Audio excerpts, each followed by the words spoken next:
Hello and a very warm welcome viewers. You're watching the brand new edition of India Fights Back with your host Kriti Mishra. Patients who experience long COVID can report more than 200 symptoms according to a study published in the Lancet journal eClinical Medicine. The study, led by scientists from University College London, is the largest peer-reviewed research into long COVID, studying the responses of around 3,762 eligible participants from 56 countries. The researchers created a web-based survey which was designed to characterize the symptoms and time course in patients who were confirmed or suspected to have long COVID. And for deeper insights on long COVID, I'm joined by Professor Narendra Kumar Arora, Chairman, COVID-19 Group of NTAGI, and Dr. Balramji Omer, Department of Microbiology, AIIMS, Rishikesh. Welcome to Sunset TV and thank you so much for joining us. And Professor Arora, coming to you first. What exactly is this long COVID, sir? So, COVID infection, like any other infection, all of us thought initially that you get infected by the organism or the virus. Most of the times it is asymptomatic. About 15% of the people get a symptomatic infection, and those who get symptomatic, again, moderate to severe infection occurs in 3 to 5% people. And unfortunately, few people die. People initially thought, all of us thought that you get the infection, you have some suffering during the period of active illness, and thereafter one should recover as it occurs most of the so-called other viral illnesses.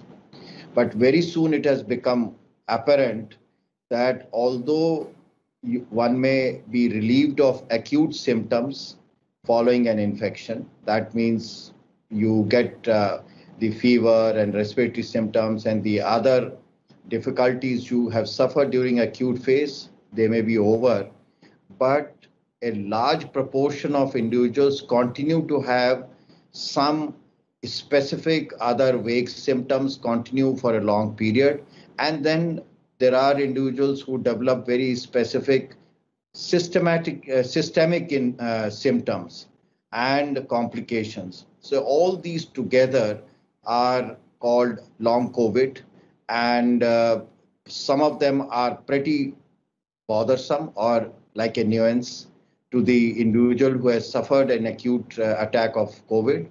And the others, it has issues which may be, it may adversely affect the quality of life in coming weeks, years. So it has, over the time, we have realized that COVID is just not an acute infection. It leaves a trail of a lot of symptoms, systemic involvement, and may affect the overall quality of life, and even longevity of life may be affected. All right, sir. As you said that it is complicated, and you were also talking about trail of symptoms. Dr. Omer, coming to you now. So if you could help us understand what are the symptoms of long COVID? No, long COVID can be it is not only related to the lungs, as Dr. Arora said.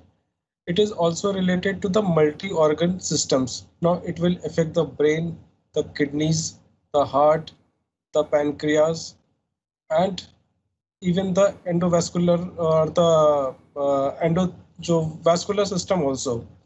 Now there is a pathogenic genetic sequelae to all of these. Now each of these organs contain ACE2 receptors on which the corona resides or attaches to that receptor. Now, when it is apart from the lungs, pancreas, brain, everywhere, even the kidneys are also affected. So, as those organs which are affected will show those symptoms. In brain, it will have brain fog. It is a layman term, but there is a loss of concentration, and in the kidneys, it will affect the kidneys. So the patient may go to a renal failure or reduced urine output. in the pancreas, but it affects the pancreas. It will give rise to a transient diabetes like symptoms. In the cardiac, if the cardiac and the vascular system is involved, it will give some tachycardia or arrhythmia type of symptom, and it may lead to stroke also. And it is an overall multi-system involvement. Even it affects the joints also. Sometimes there's a joint pains also. These are the physical ailments. Apart from the physical ailments, you also these patients which have a late COVID symptom, it also includes the mental symptoms also. The neuropsychiatric disorders may be there, which may range from insomnia to some severe psychiatric illness also. They have a inbuilt fear for those who were recovered from COVID. So it is not only the respiratory distress, all the neuropsychiatric illness along with the physical ailments are there. All right, so these were the symptoms, but Professor Arora, how long can these symptoms last? What are the studies telling us? So first of all, we must understand the whole disease is 1.5 years old. Yeah. So we have to look at the natural history in that context. But clearly it appears, for example, Professor Balram was telling us about several symptoms. One of the very common symptoms is tachycardia. That means fast heart rate after you recover. You may not have any other symptoms, but your heart rate increases, and it may be, normally we have a heart rate of 80, 75 to 80 or something, and it starts remaining at 100, and it may last for several weeks and months. That is what it appears, that whatever the current, even in this publication and in the other clinical experience, that it may last for several months, some of these symptoms. The second thing is that in some individuals, it may become a part of your permanent chronic disease also. So some neuropsychiatric disorders, even something like dementia, that you start forgetting things. You are not able to do like a cognitively intact person, intelligent analysis of situation. And if you are in that age group and it is a mild disease, suddenly you can slip into severe dementia or forgetfulness and other kind of a intellect-based illness. Similarly, chronic kidney disease, for example, this may become a part of your life thereafter. So as far as we understand that, probably it may be over the time as it spreads, we might have to categorize it into 2 or 3 types of post-COVID symptoms, those which last for a few weeks or so or months maybe. The second is which may last for much longer, and ultimately third one, those which are more chronic and they become part of your life. So chronic lung disease can be one of them, because during acute illness, lung damage occurs. All of us know, and there is a very, but fortunately in most it recovers completely and you can have a normal life. But in some, this may lead to a more fibrotic lung, or there are kind of scars in the lung which are left, and you start becoming dependent on oxygen for a long time, or your overall work capacity decreases. So as the question you're asking is very important, that fortunately 70 to 80% times these symptoms are not everlasting or long lasting. They are for a few weeks or months, but they can be in 20 to 30% individuals, which may become part of their survival, or chronic diseases may occur. All right, so let's talk about vulnerability. Dr. Umar, is there a particular section or an age bracket which is more vulnerable? Do we characterize it like that? Basically, vulnerable groups are those who have in the hospitals for a long time, who have been on the steroids for a long time. And apart from these risk factors, it may be those patients who are diabetic, or having morbid conditions, like they might be having some might be having some malignancy, might be having some pre-morbid condition like tuberculosis, or whatever diseases they might have had before the COVID, and they will be exaggerated also. And in these type of patients, they become a risk factor for the late going to a late complication COVID also. They have got more chances. Those who are more immunocompetent young people, they recover fast. But this is not the only feature. It can happen to anybody who have been in the hospital or who have been in the long COVID situation. So those all are risk factor for that. And like we have been discussing about the children, they have got a good recovery phases, but even in them also we have seen the inflammatory syndromes. So it is 50-50%. We can't say that anybody is at risk. Even it is very well established that those who are having a pre-morbid condition, those are the risk factor for the late COVIDs. All right, sir, you mentioned a very important point about children. Let me take that to Professor Arora. Professor Arora, what is your experience with children, those who've suffered from COVID-19? What about long COVID for them, with them, and how is it faring out? So thank you, Kriti, for raising that issue in childhood. So first of all, I would like to tell our viewers that fortunately, God has been kinder to children below 10 years. Most of them have asymptomatic infection. So predilection to infection is similar as any other age group. But most of the times it is asymptomatic infection. A very small proportion of people get symptomatic infection. Maybe 5% or so children get symptomatic infection. And severe infection is extremely uncommon. And so is death. In fact, overall, the death in acute phase is just about 0.2 or 0.3%. Now, coming to your main question, that what kind of follow-up or so-called long COVID symptoms occur or diseases occur. So this disease which Dr. Balram raised, which is called MIS-C, multi-organ inflammatory syndrome, multi-system inflammatory syndrome in children. And this occurs 2 to 8 weeks after recovery from acute illness. Sometimes it occurs in asymptomatic children also, that somebody else in the family is affected. These children also get infected, but they are asymptomatic. 2 weeks later, they may start having fever and other symptoms like skin rash and other things. But these are fortunately, these are still uncommon. And if recognized early enough, so the important point is that in a particular household, if adults have got symptomatic infection, they have been positive.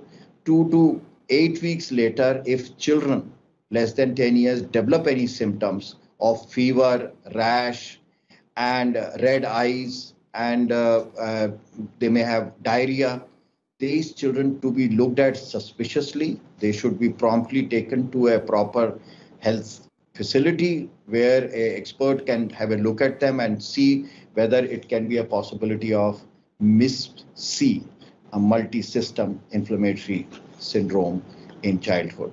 And because with treatment, they can all become all right and recover.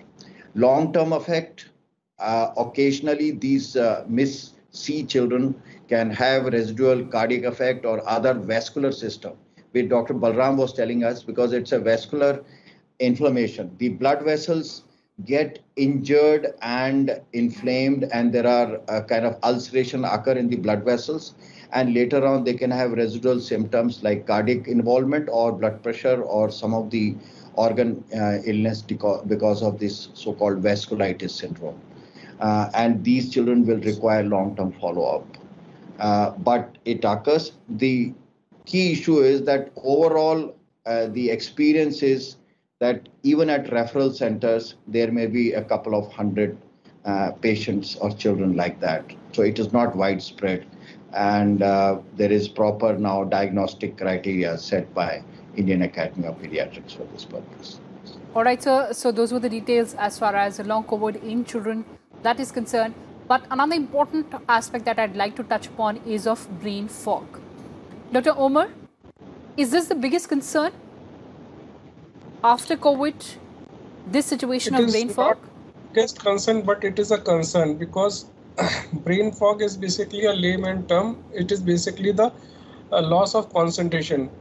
Patient when have these late complication like loss of concentration, or they are not able to concentrate, they are not able to do their routine work in a proper direction. They are not aiming to, they forget something. So their routine work is affected, and when this routine work is affected, naturally there will be somehow there will be anxiety also. They will be maybe they have got a pressure of society and from the bosses also, right? Or who is working has a pressure. I am not able to work nicely, so they will finally lead to depression and further neuropsychiatric mental symptoms are a lot more there, and these mental symptoms will form eventually lead to a conversion of mental symptom to physical forms, which is more dangerous. Once these neuropsychiatric mental illness will convert to the physical illness, that is very difficult to treat. And I think for those things, rehabilitation center has to be built up. Special rehabilitation centers for post-COVID complication that needs to be looked in. All right, sir. Another important point that you made is about mental health. Professor Arora, probably this is one of the biggest fallouts of COVID that we have to deal with, the mental health. How do we develop that? How do we strengthen that? So, in fact, I must tell you, last year when research activity related to COVID started, ICMR funded several studies related to mental health during COVID and post-COVID, because initially huge stigma was attached. If somebody in the house had COVID, the whole mohalla was likely to kind of boycott you and your house. So that was a possibility. And subsequently, quarantine, long period of isolations, not having physical interaction. And even today, as lockdowns are taking place, so this further complicates. So even people who are not suffering from COVID, they can have mental stress. And those who have got infection and who have suffered from COVID infection, the possibility further kind of enhances, and it adds up to the stressful period for the individuals. And certainly those of us who are a little more vulnerable to neuropsychiatric and problems, depression, anxiety can precipitate. I must also tell you that how this has been translated into other aspects. It has been seen that a lot of people get so anxious after vaccination. So, and anxiety leads them that they have to be hospitalized for a couple of days. So this mental health is a very important issue. And that is why we see that now there are helplines available, particularly those of us who are in nuclear families. There are not many people with whom to interact, and helplines are available. NIMHANS, the National Institute of Mental Health and Mental Health and Psychological Disorders, which is located in Bangalore, they have set up a helpline. It's available in all the national languages in case there are difficulty, the person can talk. But I think the role of families is very important. Yes. The interaction between the families and supporting each other, particularly this issue of mental fog. Again, this is an issue where I think the other members of the family must understand that a particular person who has recovered from COVID now needs a very different kind of help, because it is illness which has precipitated this fogging of mental faculties, and little bit of support, the person can come out much faster. However, if this lasts for too long, then it becomes a vicious cycle, and then it becomes more difficult, as Dr. Balram is saying. So all of us, this has to be a very comprehensive approach towards each other for us. Within the families, we need to support. We also hear about domestic violence. I think these are all fallout of mental stress, isolation, depression, anxiety, that many of these things happen. A lot of children start behaving in differently, and because of this, they are not able to interact with their peer groups. So, and the society has to be prepared, and we need to take, we should not shy away taking psychological help as and when required. Absolutely, sir. But talking about the treatment protocols, Dr. Omar, we understand that this is an uncharted territory. For long COVID conditions, for long COVID symptoms, do we have any structured treatment protocol in place right now? A lot of institutes have placed their for treating these type of late post-COVID complications. They are making SOPs to treat these patients, and they are opening OPDs about rehabilitation unit, counseling, different type, even like pediatrics, pediatrician, even the medicine people, even some of the intensivists, and even the psychiatrist. They're opening all these small OPDs, which are making SOPs to treat these type of patient. It's going on, but I think there's a role of media also, or something IEC matter to be floated on the media portals about the late complication, and to educate the families who have been positive for this COVID, okay, how they treat the COVID patient. That will help a lot. Some education has to be there, how to look after them even in the post-COVID. That will help a lot. Everybody doesn't come to the OPDs, but if they will be taught, or if there's a long-term COVID symptom which are affecting the family, they should get a counseling done. They should get the treatment done. They should know the minor of the symptoms should be treated in the earlier stages. It will help a lot, in my view. Absolutely. So before we wrap up the show, time for closing comments from both my guests. Professor Arora, first to you. So my plea to all our viewers is that be prepared. If somebody has suffered COVID, whether it is mild, moderate, severe, and fortunately has recovered, many of these symptoms can persist and nag you. As Dr. Omar told us, there is no specific therapy, but we should remain in touch with our physicians. And it has been found that over 70 to 80% of them recover without any specific therapy. At best, some kind of a counseling is required. And the others who require specific therapy, please do not neglect that and continue with the doctor's advice or expert's advice as given. Continue with doctor's advice or expert's advice. Dr. Omar, your closing comments, sir. Respiratory distress, or if there's a difficulty in breathing, or they can do 2-3 parameters like even the oxygen saturation, the blood pressure, and seeing the respiratory rate or something like that, even the temperature, they shouldn't omit it. If the temperature is above 100 degree or there is a palpitation or anxiety, they should consult the physician without any hesitation.